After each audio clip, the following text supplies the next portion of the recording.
नमस्कार स्टूडेंट्स। आज हम हिंदी में पोएम 14 करेंगे। पोएम का नाम है युग और मैं। सबसे पहले हम उनका कवि का परिचय कर लेंगे। कवि का नाम है नरेंद्र शर्मा। कवि नरेंद्र शर्मा का जन्म 1913 में जहांगीरपुर यानी कि बुलंदशहर में हुआ था। शिक्षा प्रयाग विश्वविद्यालय में MA तक हुई थी उनकी। वे आकाशवाणी के विविध भारती कार्यक्रम के प्रधान के रूप में सक्रिय रूप से जुड़े हुए थे। सक्रिय रूप से उनका नाम प्रगतिवादी कवियों में भी लिया गया जाता है, जो अंशतः उचित भी है। नरेंद्र शर्मा के कवि जीवन का विकास भी सुमित्रा नंदन पंत जी की तरह 3 युगों में रहा है। वे पहले प्रेम और विरह के छायावादी गीतकार रहे, फिर प्रगतिवादी कवि के रूप में और अंत में अरविंदवादी दार्शनिक के रूप में। उनके कविता संकलनों में प्रमुख है प्रभात फेरी, प्रवासी के गीत, अग्निशस्य, रक्तचंदन, फिरे, लाल निशान, पलाशवन आदि काव्य संग्रहों के अतिरिक्त नरेंद्र जी का एक कहानी संग्रह भी है, कड़वी मीठी बातें। उनकी कई कविताओं में तत्कालीन समय की वेदना प्रतिबिंबित है। युग और मैं कविता में देश में जो विनाशक वातावरण पैदा हुआ, बस्तियां उजड़ने लगी, मानवता जख्मी हुई, इसकी कवि को असह्य पीड़ा है। सारी दुनिया की पीड़ा के सामने कवि को अपनी पीड़ा नगण्य लगती है। मनुष्य को धरती पर स्वर्ग निर्मित करने के लिए परमात्मा ने हाथ दिए, पर अपने देवत्व पैदा करने का काम अधूरा छोड़कर मनुष्य आत्मघाती बनकर एक दूसरे का पराभव कर जगत में वैभव को तहस नहस कर रहा है। इसकी वेदना युग और मैं कविता में अभिव्यक्ति हुई है। मतलब इस कविता में हमारे देश की जो अभी की परिस्थिति है, अभी जो सब शहर बर्बाद हो रहे हैं, मानवता तो दिखाई नहीं दे रही, आपस में लड़ झगड़ रहे हैं। हम कई बार न्यूज़पेपर में पढ़ते हैं कि इधर खून हो गया, ये हुआ, चोरी हुई। मतलब अभी मानवता तो रही नहीं है इस युग में। इसका वर्णन करते हुए ये कविता है। तो चलो हम आगे पोयम पढ़ेंगे। उजड़ रही अनगिनत बस्तियाँ, मन मेरी ही बस्ती क्या, धब्बों से मिट रहे देश जब, तो मेरी ही हस्ती क्या। कवि कहते हैं कि आज ये वातावरण जो है वो सब विध्वंस हो रहा है, उजड़ रहा है और असंख्य बस्तियां नाश हो रही है। फिर वो कहना चाहते हैं कि अगर तो फिर मेरी बस्ती क्या, मेरी क्या हैसियत ऐसे। आज के युग में बड़ी कितनी सारी बस्तियां उजड़ रही है। दबों से मिट रहे देश जब, तो मेरी ही हस्ती क्या। जब दाग लगे, धब्बे यानी कि दाग, तो दाग की तरह देश भी मिट रहा है, तो मेरे अस्तित्व, हस्ती यानी कि अस्तित्व, तो मेरा तो अस्तित्व ही नहीं है इसमें। पूरे देश की अगर ऐसी कंडीशन है तो इतने बड़े देश में मेरी क्या हैसियत है। ऐसा कवि कहना चाहते हैं कि बहुत सारी बस्तियां उजड़ रही है, तो मेरी बस्ती की क्या, और इतने बड़े देश में धब्बे लग रहे हैं, हाँ, तो उसमें मेरी भी हैसियत क्या है ऐसे। बरस रहे अंगार गगन से, धरती लपटे उगल रही, निगल रही जब मौत सभी को, अपनी ही क्या जाए कहीं। क्या कहते हैं कि आज बम के रूप में अंगार बरस रहे हैं। आज हम पढ़ रहे हैं, हमने न्यूज़पेपर पढ़ रहे हैं, टीवी देख रहे हैं कि यहाँ पे बम ब्लास्ट हुआ, तो ऐसे लगता है जैसे गगन से अंगारे बरस रहे हैं और धरती पर उसकी लपेटें आ गई है, गोले बरस रहे हैं, ज्वालाएं लपेटें यानी कि जो आग की ज्वालाएं होती है, तो ऐसा लगता है कि धरती उस ज्वाला के बीच में फंस गई है ऐसे। निगल रही जब मौत सभी को, अपनी ही क्या जाए कहीं। निगलना यानी कि खा जाना, अंदर उतार देना। तो जब मौत सबके मुंह में, सबके मुंह में मौत, मतलब मौत के मुंह में सब जा रहे हैं, तब कवि कहते कि मैं अपने बारे में क्या बताऊं, जब सारा संसार, पूरी दुनिया, ये पूरा विश्व दुख से पीड़ित है, तो मेरा दुख दर्द तो कितना तुच्छ है, वो एक अकेले का दुख दर्द तो दिखाई भी नहीं देगा।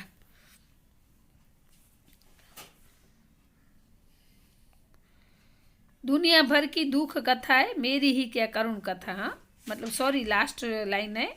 तो ऐसे कि दुनिया, पूरी दुनिया की कथा है, ये दुख रूपी कथा पूरी दुनिया की है, तो उसमें मेरे अकेले की जो करुण कथा है, जो दुख भरी दास्तान है, उसकी तो क्या हैसियत है। जाने कब तक धाव भरेंगे, सॉरी यहाँ पे धा है लेकिन घा आएगा, घाव भरेंगे इस घायल मानवता के, जाने कब तक सच्चे होंगे सपने सबकी समता के, सब दुनिया पर व्यथा पड़ी है मेरी ही क्या बड़ी व्यथा। कि मानवता घायल हो चुकी है, जाने कब तक घाव भरेंगे इस घायल मानवता के। जो घाव पड़े हैं मानवता के ऊपर, जो बुराइयों के घाव पड़े हैं, वो घाव कब भरेंगे। जाने कब तक सच्चे होंगे सपने सबकी समता के, समता यानी कि बराबरी। क्यों पता नहीं कि सबके जो बराबरी के सपने हैं वो पता नहीं कब सच होंगे। सब दुनिया पर व्यथा पड़ी है मेरी ही व्यथा क्या। व्यथा यानी कि दुख दर्द। हाँ, तो पीड़ा, पीड़ा भी होता है इसका, व्यथा का मतलब। तो कवि कहते हैं कि पूरी दुनिया पर दुख पड़ा है, पूरी दुनिया पर पीड़ा, पूरी दुनिया पीड़ा से तड़प रही है, तो इस पूरी दुनिया के सामने मेरी व्यथा तो कुछ भी नहीं है, मेरा दुख दर्द तो कुछ भी नहीं है। खोल रहे हैं 7 समुंदर, डूब जाती है दुनिया, ज्ञान था लेता था जिससे गर्क हो रही वह दुनिया, डूब रही हो सब दुनिया जब मुझे डूबता गम तो क्या। हा? क्या है, खोल रहे, खोलना यानी कि उबलना। हाँ, हम बोलते हैं ना कि मेरा खून खोल गया, तो खून खोलना यानी कि खून ऐसे उबलना। तो गरम होता है और कैसे पानी होता है उसको उबलना बोलते हैं। तो ऐसे खोल रहे 7 समुंदर, जो हमारे दुनिया के आसपास जो 7 समुंदर है वो खोल रहे हैं, उबल रहे हैं। डूब जाती है दुनिया, और उसमें दुनिया मतलब हिंसा की आग में। इसमें यहाँ पे ये कहा गया है कि अभी हमारे यहाँ पर हिंसा इतनी हो रही है। हिंसा यानी कि एक दूसरे को मार देना, आपस में लड़ाई झगड़ा करना, उसको हिंसा बोलते हैं। मतलब हिंसा रूपी समुद्र उबल रहा है, उसका पानी उबल रहा है। सारा संसार हिंसा से ग्रस्त है, पूरी दुनिया में हिंसा है अभी। जिसे ज्ञान की गहराई का पता लगाया जाता था, दुनिया उसमें ही डूब रही है। जब सारी दुनिया डूब रही है, तो अगर मैं दुख में डूब रहा हूँ या तो गम में, मैं पीड़ा में डूब रहा हूँ, तो फिर क्या, कौन सी बड़ी बात है। ऐसा कहना चाहते हैं कि ज्ञान था लेता जिससे गर्क हो रही वो दुनिया, कि जिससे हम ज्ञान ले रहे थे वही दुनिया गर्क होना, यानी कि वो जैसे दलदल में अंदर डूबना होता है, तो अंदर गहराई में डूबना, ऐसा होता है इसका मतलब। गर्क होना यानी कि गहराई में नीचे चले जाना ऐसे। तो क्या कहते हैं कवि कि अगर जिससे ज्ञान प्राप्त करना है वो ही अगर गर्क हो रहा है, डूब रहा है, और ये पूरी दुनिया डूब रही है, तो फिर अगर इसमें अगर मैं डूबूंगा, तो इस पूरी दुनिया के सामने मेरे अकेले डूबने की जो व्यथा है, मतलब जो परिस्थिति है, वो तो कुछ भी नहीं है। क्योंकि पूरी दुनिया में लाखों करोड़ों अब्जों लोग हैं, उनकी अगर ये परिस्थिति है, तो उन सब के सामने मेरी परिस्थिति की तो कुछ हैसियत ही नहीं है। हाथ बने किस लिए करेंगे भू पर मनुज स्वर्ग निर्माण, बुद्धि हुई किस लिए कि डाले मानव जग जड़ता में प्राण, आज हुआ सबका उल्टा रुख मेरा उल्टा पासा क्या। हाथ बने किस लिए, कि हमें भगवान ने हाथ बनाए हमारे, तो वो किस लिए है। हमें भगवान ने 2 हाथ दिए तो किस लिए। करे भू पर मनुज स्वर्ग निर्माण, भू यानी कि पृथ्वी, तो ये हाथ है, वो भू पृथ्वी को स्वर्ग, मनुष्य यानी कि मनुष्य, तो भगवान ने मनुष्य को 2 हाथ दिए हैं, तो वो पृथ्वी के ऊपर स्वर्ग का निर्माण करने के लिए दिए हैं। बुद्धि हुई किस लिए? मनुष्य को बुद्धिमान क्यों बनाया है? हाँ, कि डाले मानव जग जड़ता में प्राण, के मनुष्य दुनिया में जो जड़ लोग हैं, मूर्ख लोग हैं, जो जड़ जिसको हम बोलते हैं, ऐसे लोगों को ज्ञान दे और उनको आगे बढ़ाने का रास्ता दिखाए। जड़ता में प्राण पूरे। भगवान ने मनुष्य को बुद्धि इसीलिए दिए, अच्छे कामों के लिए दिए, ना कि बुरे कामों के लिए। हमारे जैसे दूसरे लोगों को ज्ञान देना, दूसरे लोगों की मदद करना, अच्छे काम करना, उसके लिए हाथ और बुद्धि दी है। लेकिन मानव ने क्या किया है? उसका गलत इस्तेमाल किया है। तो आज हुआ सबका उल्टा रुख, मेरा उल्टा पासा क्या। सबका रुख उल्टा हो गया। सब बुद्धिजीवी प्राणी गलत सोचने लगे, गलत काम करने लगे हैं। फिर कवि कहते हैं कि इसमें तो मेरी जो परिस्थिति है उसकी तो क्या बात, मेरा पासा पलटा होता है तो उसमें क्या है, क्योंकि सबकी परिस्थिति दयनीय बन गई है, यानी कि दया वाली बन गई है, दया आनी चाहिए ऐसी बन गई है। मानव को ईश्वर बनना था, निखिल सृष्टि वश में लानी, काम अधूरा छोड़ कर रहा आत्मज्ञात मानव ज्ञानी, सब झूठे हो गए निशाने, तुम मुझसे झूठ छूटे तो क्या। अभी क्या है कि मनुष्य को भगवान बनना था। मनुष्य ने भगवान ने जो रचना की है उसके सामने मनुष्य ने चैलेंज दिया था।